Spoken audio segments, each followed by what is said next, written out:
여러분 반갑습니다. 전 수사과장 형사과장 경찰면접관 출신 이노겸입니다. 오늘은 불신검문 시에 물증은 없으나 심증이 매우 강할 때 어떻게 하면 되겠는가, 이런 주제를 한번 다뤄보겠습니다. 실제로 제가 수사과장 형사과장을 많이 했지만 물증은 없는데 심증이 있는 경우가 가끔 있습니다. 제가 서부경찰 수사과장 할 때도 살인범을 잡았는데 자백을 안 하는 거예요. 물증은 어느 정도 있는데 자백을 안 하니까 이 자백을 받는데 굉장히 애를 먹었습니다. 결국에는 내노라 행사들도 다 자백을 못 받아서 유명한 프로파일러인 권일용 씨를 초청해서 그 사람이 대신 자백을 받아준 적이 있습니다. 범인으로부터 자백을 받는다는 것은 쉬운 일 같지만 정말 자백을 안 하려고 마음먹은 범인한테 자백을 받는 것은 정말 예전처럼 뭐 고문을 한다든가 가혹행위를 하지 않은 이상은 받아내기 굉장히 어렵습니다. 불신검문 시에 물증은 없는데 심증이 강하다.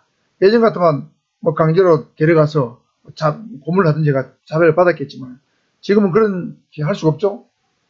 인권 시대이기 때문에 그래서 절대 안 되고 할 수가 없습니다. 그래서 이런 경우에 과연 어떻게 하면 좋겠는가, 굉장히 답변에 난처한 주제입니다. 자, 일단 임의동행이나 강제연행이 가능한가, 이 문제를 살펴보겠습니다. 여러분, 불신검문에 대해서는 강제성이 없죠. 불신검문에 대해서 언제든지 여러분이 불신검문에 불응하고 갈 수도 있습니다. 그러니까 강제연행 대상이 아니기 때문에 임의동행만 가능하죠. 임의동행도 일정한 요건 하에서 가능하죠. 현장에서 질문하는 것이 본인에게 불리하거나 교통에 방해가 될 경우에만 인근의 경찰관서에 임의동행할 수 있다 되어 있습니다. 그러니까 불신검문에 불응한다. 심증은 있고 물증이 없는 상태에서 현행범 체포할 수 없죠. 긴급 체포할 수 없습니다. 그렇다면 강제연행 또는 강제동행, 긴급체포 불가능합니다. 그러니까 임의동행할 수밖에 없어요. 그런데 임의동행을 만일에 하자고 했는데 거부했을 때는 어떻게 할 수 있는 조치가 없죠. 임의동행은 누구나 거부할 수 있습니다. 그야말로 임의동행이라는 것은 당사자의 의사의 동의를 받아서, 당사자 동의를 받아서 한 동행이 임의동행입니다. 강제성이 없는 동행이죠. 그러니까 임의동행을 거부할 때는 어떻게 할 수 있는 방법이 없습니다. 그러니까 범인을 결국에는 석방해 줄 수밖에 없는, 그 범인으로 의심되는 사람이죠. 불신검문에 불응하고 임의동행을 거부하는 범인으로 의심되는 사람을 석방할 수밖에 없습니다. 보내줄 수밖에 없습니다. 석방하는 표현도 이상하죠. 체포를 하니까 석방도 없는 거죠. 그냥 보내줄 수밖에 없어요. 그럼 이걸로 끝이냐? 이 정도만 답을 하는 것은 여러분 다 아는 겁니다. 여러분 경찰관 직무집행법 불신검문 다 배웠지 않습니까? 정지시켜 질문하고, 그죠? 소지품 검사를 할 수 있다. 그 사람의 의사에 반해서 할 수 없다. 소지품 검사도 강제로 할 수 없고 그 사람이 자발적으로 꺼내게 해서 봐야 된다. 이렇게 돼 있지 않습니까? 여기까지 답을 하는 것은 별로 좋은 점수 받을 수 없는데, 그렇다면 추가로 이런 경우에 경찰관이 불신검을 한 경찰관이 추가할 수 있는 조치가 무엇이냐? 그건 바로 미행과 잠복이죠. 이걸 해야 된다는 거죠. 여기까지 답을 해야 여러분이 좋은 점수를 받을 수 있습니다. 자, 미행과 잠복, 여러분 흔한 얘기죠. 자, 이건 개념이 뭔지 한번 살펴보겠습니다. 미행이라는 것은 상대에게 감지당하지 않고 증거자료나 수사자료 등을 수집하거나 대상자의 주소, 거소, 기타 여러가지 조사에 필요한 내용을 확보하기 위해서 대상자를 추적 감시하는 기법입니다. 그러니까 미행 추적이죠. 미행과 추적은 같은 겁니다. 상대에게 들키지 않고 증거자료 같은 걸 수집하기 위해서, 또는 주소나 거소를 알기 위해서 대상자를 추적 감시하는 기법이죠. 그래서 경찰관은 각종 도보 미행 기법, 차량으로 미행한 기법 등 다양한 기법이 있는데 이런 다양한 기법을 숙지할 필요가 있다. 여러분이 답을 하는 게 좋습니다. 도보 미행도 물론 1대1 미행 기법, 2대1 미행 기법, ABC 기법, 다양한 기법이 있습니다. 이런 까지 여러분 모르겠지만은 어쨌든 그런 미행 기법을 숙지할 필요가 있다고 답을 해주시고, 그 다음에 또 한 가지 잠복을 해야 되죠. 잠복이라는 것은 사건 관련자, 예를 들면 지금 불신검문을 불응한 사람이죠. 불응한 사람과 관련된 혹시 공범이 있다면 공범자의 발견, 그 다음에 불신검문 불응한 자의 주소의 확인, 각종 유리한 증거나 자료 수집을 위해서 관련자의 배처, 은신처과 같은 특정한 장소, 지역을 계속적으로 은신해서 숨어서 비밀리에 감시하는 방법이죠. 이게 잠복입니다. 그러니까 미행과 잠복을 통해서 각종 심증에 머물고 있는 상황을 물증으로 전환시키기 위한, 물증을 확보하기 위한 다양한 어떤 증거 수집 방법을 강구해야 되는 거죠. 그것이 바로 미행과 잠복입니다. 그래서 경찰관은 각종 미행기법, 잠복기법을 숙달하고 실시해야 되는 거죠. 이렇게 해야만 여러분 증거를 확보할 가능성이, 물증 확보할 가능성이 높아집니다. 그래서 오늘은 제가 여러분에게 미행 추적 잠복의 대가 두 분을 소개할 겁니다. 고 최중락 전 총경과 공길영 전 총경입니다.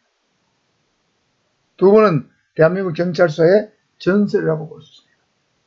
고 최중락 전 총경은 수사반장의 실제 주인공이고, 공길영 전 총경은 극비수사의 실제 주인공입니다. 극비수사는 효주왕 납치 사건, 정효주왕 납치 사건의 범인을 검거한 사람입니다. 부산 사람이에요. 그 다음에 최중락 씨는 수도권에서 주로 서울에서 활동을 했습니다. 제가 경찰대학을 다닐 때 이분의 강의를 여러 차례 들은 적이 있습니다. 범인 검거 어떤 실화, 무용담 같은 거, 자기가 어떻게 잠복을 했는지, 미행을 했는지 이런 걸 많이 들었습니다. 여러분 아마 수사반장을 잘 모를 거예요. 최불암 씨가 주인공이죠. 최불암 씨가 주인공이고 실제 주인공은 이분입니다. 저희들 70년대 80년대 이때는 수사반장이 대인기였습니다. 수사반장을 모르면 간첩이 될 정도로. 실제 주인공이 이분입니다. 인상화하게 생겼죠. 그런데 이분은 엄청난 사람입니다. 돌아가시고 난 다음에 2019년도에 올해의 경찰 영웅으로 선정돼서 최중락 총경의 흉상 제막식을 가족들하고 경찰 고위장, 관계장 모임장에서 했습니다. 경찰, 여러분이 존경하는 경찰, 존경하는 인물을 처리할 때 최중락 총경을 해도 좋습니다. 혹시 여러분 면접쯤 하면서 그런 분을 한 사람이 있는지 모르겠는데, 최중락 총경 일대기를 한번 살펴보면 이분은 한마디로 인내심과 끈기 근면의 대명사입니다. 여기서 인내심과 끈기는 바로 잠복과 미행의 대가라는 뜻입니다. 이분은 58년도 형사에 투신해서 40년 중에서 25년을 서울시경 강력과에서 근무했습니다. 다양한 많은 살인사건을 해결했어요. 형사법을 1300명을 체포했고 그 중에 800명 정도가 강력근무했습니다. 2600건의 시체를 다뤄봤다는 거죠. 출근은 5시 반 기상 7시 사무실 도착. 퇴근 시간은 없습니다. 없다는 말은 무슨 말이냐. 자기가 오늘 잡으려고 하는 범인이 잡힐 때까지, 잡히면 퇴근, 안 잡히면 밤새 근무하는 거예요. 정말 프로 중에 프로 같은 정신을 가진 분이죠. 그래서 이 사람은 남대문시장, 양동, 사창가 등에서 밤낮을 안 가리고 잠복 근무를 했기 때문에 많은 형사물을 검거할 수 있었습니다. 수사의 전설이면서 우리 후배 경찰관들이 본받아야 될 분이죠. 그래서 그분은 포도왕 타이틀을 한 번도 받기 어려운데 여러 번 받았습니다. 이런 분이 바로 최중락 총경인데, 오늘 이 영상에서 언급한 이유는 바로 이분이 잠복근무, 미행추적에 대가 있다는 거죠. 그래서 미행추적 잠복하려면 여러분 차 안에서 말이죠. 맨날 며칠을 잠복할 때도 있습니다.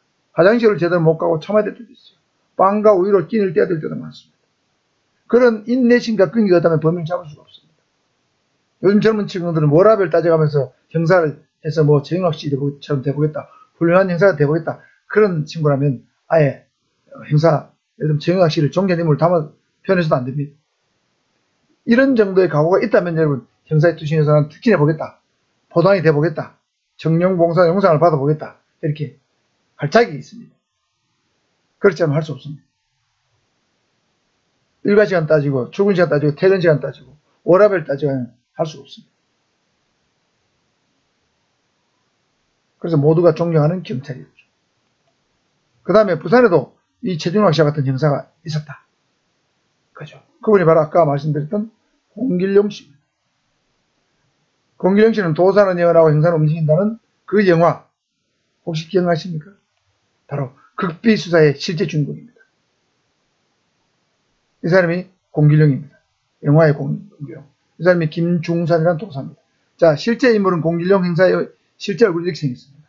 그 다음에 김중산이라는 도사가 나오는데, 이 도사가 효주왕 살인사건이 범인이 언제 전화를 걸고 며칠 뒤에 잡힐 것이다라는 걸 예언했는데 정말 놀랍게도 정확히 맞았습니다.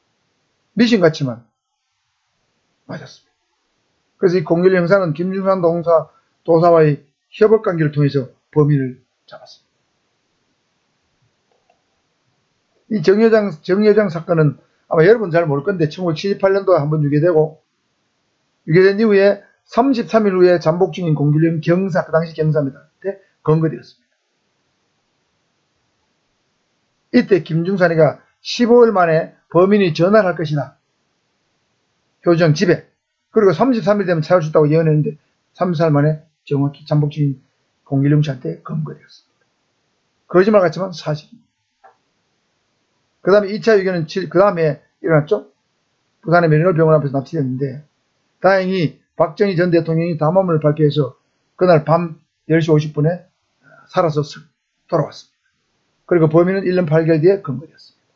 그러니까 두 번 납치됐다가 두 번 다 살아난 아주 정말 특이한 일액의 소유자, 이 친구입니다. 정효주입니다. 정효주 엄마고 지금 미국 가서 결혼해서 잘 살고 있습니다. 이 공길령 씨는 순경부터 경강까지 모두 특진한 사람인데 정효주장 집에서 숙식을 하면서 수사를 했습니다. 33일간 정효주장 집에 숙식하면 수사를 했죠. 출근 퇴근이 됐습니까? 언제 범인이 전화가 걸려올지 모르니까 계속 기다린 거죠. 그러면서 범인을 잡기 위해서 계속 추적하는 거죠. 미행과 추적의 달인입니다. 그래서 오늘은 불신검문 시에 심증은 있으나 물증이 없는 경우에 어떻게 하면 좋은가. 그래서 미행 추적, 이걸 통해서 여러분이 각종 미행 기법, 추적 기법을 숙달해서 어떤 범인의 범인을 잡기 위한 각종 증거자를 수집하기 위해서 최선을 다해야 된다. 이런 답변을 해야 된다. 그러면 여러분 면접에서 좋은 평가를 받을 수 있을 겁니다. 다음 영상에는 살인사건이 발생했는데 시신을 발견하지 못했을 때 어떻게 하겠느냐. 또는 뺑소니 사건이 발생했는데 뺑소니 범이라는 심증은 있는데 물증이 없을 때 어떻게 하겠는가. 이런 유사한 주제인데 답변의 방향은 좀 다르겠죠. 한번 다뤄보도록 하겠습니다. 기대해 주십시오.